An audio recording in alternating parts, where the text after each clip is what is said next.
Hello. तो हाँ, good morning sir. हाँ, गुड आफ्टरनून। मुझे विश्वास नहीं हो रही सर, मैं आपसे बात कर रही हूँ। नहीं, ठीक है बेटा, मैं ये कह रहा हूँ कि आपने जो भी इंफॉर्मेशन मेरे को भेजी है ना, ये सारी इंफॉर्मेशन हम आगे भी फॉरवर्ड कर चुके हैं और मीडिया में भी आपने देखा ही है, सब जगह पे, कई जगह पे चला भी है ना। बट मैं पर्सनली आपसे इसलिए बात करना चाह रहा था ताकि मैं क्या स्टूडेंट्स की बात पे बिलीव करता हूँ। अगर आप मुझसे अपने मुंह से, अपनी ज़बान से बात कर देंगे कि ये सब बातें सही हैं, है ना, और ये जो अभी हम बात कर रहे हैं ना, ये भी मैं उसमें कवर में डालूंगा ऊपर, ठीक है, कि है ना, मेरी खुद छात्रा से बात हुई है और वो मेरे कांटेक्ट में एग्ज़ाम के पहले से और उसके बाद से थी, और हम लोग पूरी कोशिश कर रहे हैं कि ये जो लोग हैं ये लोग पकड़े जाएं, है ना, ताकि कम से कम पढ़ने वाले बच्चों का कोई ना कोई नुकसान ना हो। तो आप मुझे 2 या 3 शब्दों में खुद ही बता दें, वर्ड सेंटेंसेस में, कि एग्जैक्टली क्या हुआ था। एग्जैक्टली ये हुआ था सर कि मैं जो है यहाँ रहती हूँ पटना में, तो मेरे पास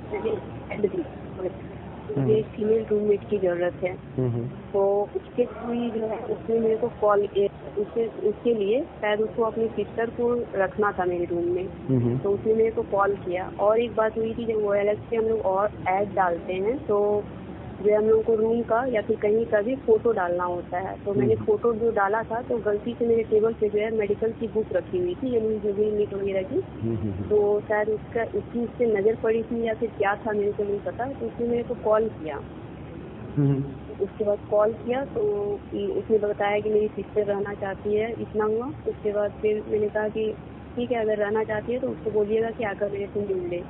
इतना होने के बाद उसने कहा कि ठीक है, मैं आपको 1-2 दिन में बताता हूँ। उसके बाद उसने कॉल किया मेरे को, ऐसा है वो जो है कहीं और रहेगी। बोला ठीक है, चलो भाई, कोई बात नहीं।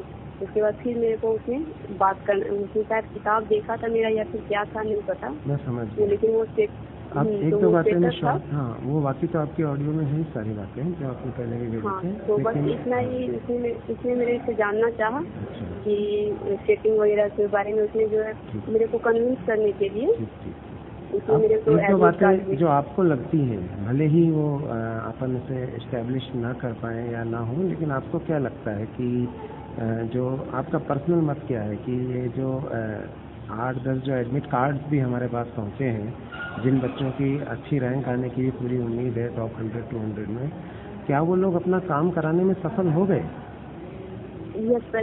मैं और सबसे पहली बात मैं सर एक सबसे बड़ी बात बताना चाहूँगी, उन लोगों का मकसद ये नहीं रहता है सर कि उन लोगों को रैंक लाना होता है। उन लोगों का मकसद सिर्फ इतना होता है कि उन लोगों का किसी गवर्नमेंट कॉलेज में एडमिशन हो जाए। मैंने इससे पूछा भी किया, वो लोग तो चाहते हैं उनकी PMCH में एडमिशन हो, रिम्स में। बोला कि नहीं, ऐसा कुछ नहीं होता है, वो सब सिर्फ इतना चाहते हैं कि किसी भी गवर्नमेंट कॉलेज में एडमिशन हो जाए, बस इतना चाहते हैं। तो उन लोगों को रैंक लाने की जरूरत नहीं पड़ती है। इसके बारे में पैसे लिए हैं इसके लिए, वो लोग कितना दिए हैं पैसे इसके लिए जो है एक बंदे ने, मैंने तो नहीं किया है, लेकिन उसने जो बोला है मेरे को, तो एक बंदे से उसने 22 लाख लिए हैं, जिससे मैंने आपको भेजा था। बोला कि इसका कंफर्म है, इसको रात भर पढ़ाया गया है। उसके बाद फिर जो अदर कैंडिडेट है उससे किसी से 20 लेता है, किसी से 15 लेता है, किसी से 10 लेता है। तो इसी तरह से वो उसने बताया कि इतना ही। अच्छा, दूसरी बात एक मैं ये जानना चाह रहा था कि ये तो एक बात हुई कि ना चीटिंग हुई है, और कुछ लोग जो है एडमिट कार्ड पे वो जो अपन ने कोडिंग वाला सिस्टम आपने बताया था, उस सिस्टम के थ्रू उन लोगों ने ये सब किया है ना। लेकिन दूसरी बात ये है कि पेपर भी लीक हुआ है। क्या ये बात आपको क्या लगता है, पेपर लीक हुआ है?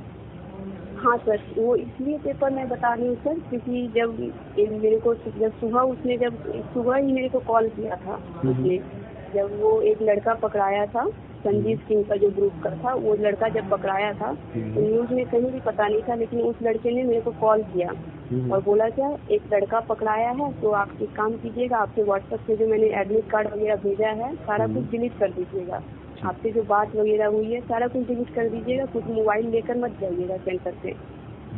तो मैंने उसको कहा कि हाँ, मैंने डिलीट मार दिया है। उसके बाद फिर मैं एग्जाम देने चली गई। उसके बाद उधर से जब लौट के मैं आई तो मैंने देखा न्यूज वगैरह में आ रहा है कि पेपर लीक करने की कोशिश की गई थी। ठीक है, तो फिर मैंने हाँ, फिर मैंने उससे दोबारा बात किया कि आप तो बोल रहे हैं कि पटना में पेपर लीक हो गया था तो आपका कैंसिल हो गया सारा कुछ। उसने कहा कि नहीं, हम लोगों का जो ग्रुप था वो अलग था, हम लोगों का ग्रुप कोलकाता से था। पहले ऑडियो में उसने कहा कि कोलकाता से, उसके बाद फिर दूसरे का जो लास्ट में मैंने जब सारा कुछ जानना चाहा तो उसने बताया कि नहीं, दिल्ली से भी होता है, किया गया है। और उन लोगों का सर जो है एक ही जगह सिर्फ ये आउट करने के लिए नहीं किया जाता है, उन लोगों का 2-3 जगह जो है चेक किया जाता है। अगर एक जगह फेल्योर रहा तो दूसरी जगह अगर नहीं रहा हो पाया तो तीसरी जगह। आपको क्या लगता है कितने लोगों में ये पेपर आउट हुआ होगा पूरे इंडिया लेवल पे, अगर अपन सोचें? सर मैंने उनसे जानना तो चाहा था कि आपने सुना भी होगा, मैंने उससे जानना चाहा कि आप लोग कितने लोग हैं काम करते हैं, तो उसने खुद ही कहा कि हम लोग सिर्फ एक ही तो नहीं होते हैं, अगर एक ही नहीं होते हैं, इस तरह का बहुत सारा ग्रुप रहता है। तो मैंने उससे पूछा भी कि जैसे आपके संजीव के ग्रुप में कितने लोग रहते हैं उनके अंडर, तो उसने कहा कि ऐसे तो एग्जैक्ट नहीं बताया, लेकिन लगा कि हाँ 5-6, एक ग्रुप में 5-6 रहते होंगे उसके अंडर में। उसके बाद इसका जो है धर्मेंद्र कुमार, इसके अंदर भी मैंने जानना चाहा कि कितने आपके अंदर जो है उनके अंदर कितने लोग रहते हैं, सिर्फ आप ही रहते हैं या फिर और भी लोग रहते हैं? बोले नहीं, सब सारे कोई जो है अलग अलग रहते हैं, कोई 5 बंदा देता है, कोई 6 बंदा देता है, इसी तरह से ये सारे जो है वो कलेक्ट करते हैं सभी अलग अलग तरीके से। अच्छा, ये जो इसमें सेंटर सुपरिंटेंडेंट का इन्वॉल्वमेंट के बारे में कुछ बात करी थी? हाँ सर, बात तो हुई है। यस सर, वो जो है उसने जो है बात किया है कि जैसे जो है इसके बारे में कि अगर जो चेकिंग होती है वो कहाँ से होती है, कैसे होती है। बैंक से जो आता है तो जब सेंटर ये जाते हैं तो उनका इन्वॉल्वमेंट रहता है, वो 10 से 15 लाख रुपए लेते हैं उसके बाद फिर वहीं से किसी बहाने से। और ये जो नेक्सस है ये सीबीएसई तक ऊपर तक है क्या, जो सीबीएसई में? हाँ सर, मैंने उसके बारे में भी लास्ट वीडियो ऑडियो में आपने सुना होगा, तो उसने कहा, मैंने जानना चाहा कि सीबीएसई कहाँ तक इन्वॉल्व रहती है इसमें। तो उसने पहले तो कहा कि सीबीएसई का इसे कोई हाथ नहीं रहता है, तो मेरे को भी लगा चलो कोई बात नहीं, सीबीएसई का हाथ नहीं रहता है। उसके बाद उसने कहा कि नहीं, सीबीएसई का तो कोई हाथ नहीं रहता है, लेकिन उसके नीचे लेवल पे जो रहते हैं उन लोगों का हाथ रहता है, या तो सेंटर से कहाँ किनका हाथ रहता है? जो सीबीएसई के नीचे रहते हैं उनका हाथ रहता है। अच्छा।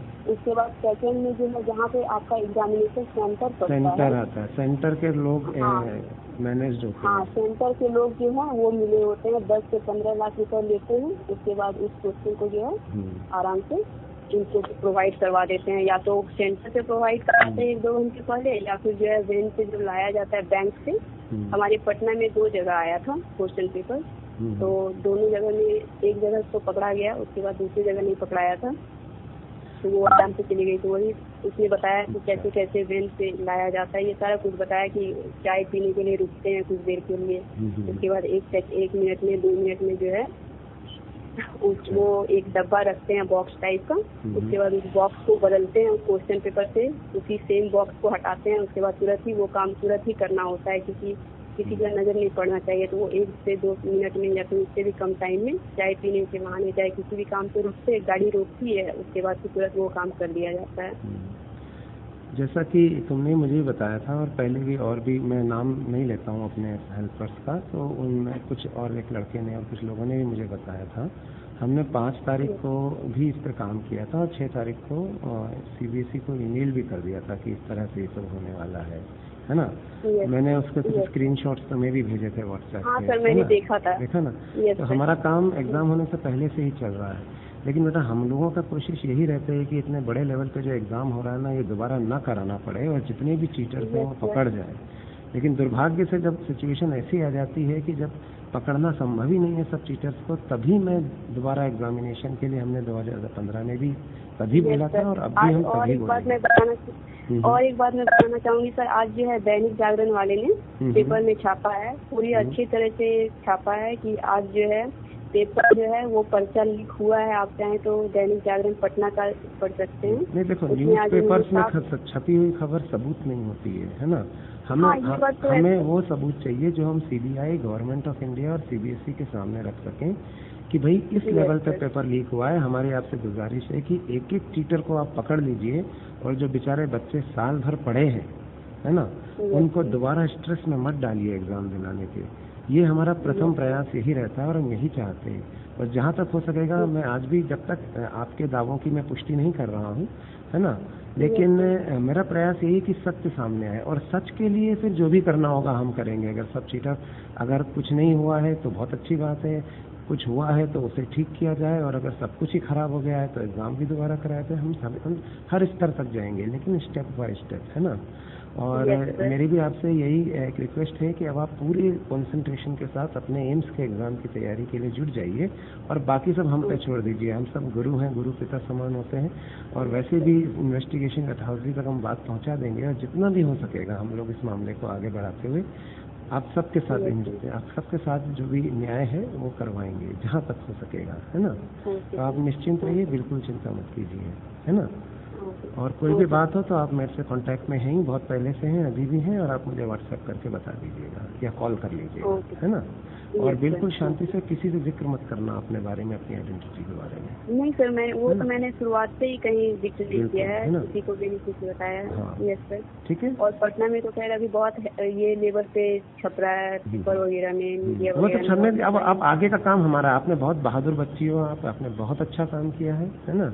अब इसमें इसकी पड़ताल, इसमें सत्य पूरी बातें जानकारी हम लोग आगे देख लेंगे, आप अथॉरिटीज भी देख लेंगे, सोशल मीडिया में सब कुछ है ना, और पहुंच जाएगा सही जगह तक। आप उसकी चिंता मत कीजिए, आप अपनी पढ़ाई पे वापस से जुट जाइए, है ना। और कोई भी समस्या हो, कोई भी दिक्कत हो तो आप सर को बताइए अपने, है ना, हमें बताइए, ठीक है। Wish you all the best. Okay, thank you sir, God bless you. Okay, thank you. विश्वास नहीं हो रहा है कि आपसे बात हुई है। नहीं, बिल्कुल हुई है, क्यों नहीं। आप सब स्टूडेंट्स हैं, और हम लोग टीचर स्टूडेंट में तो डायरेक्ट इंटरेक्शन होना चाहिए, है ना, तभी तो। ठीक है, चलो, good luck, all the best. Okay, thank you sir. Okay, good day sir.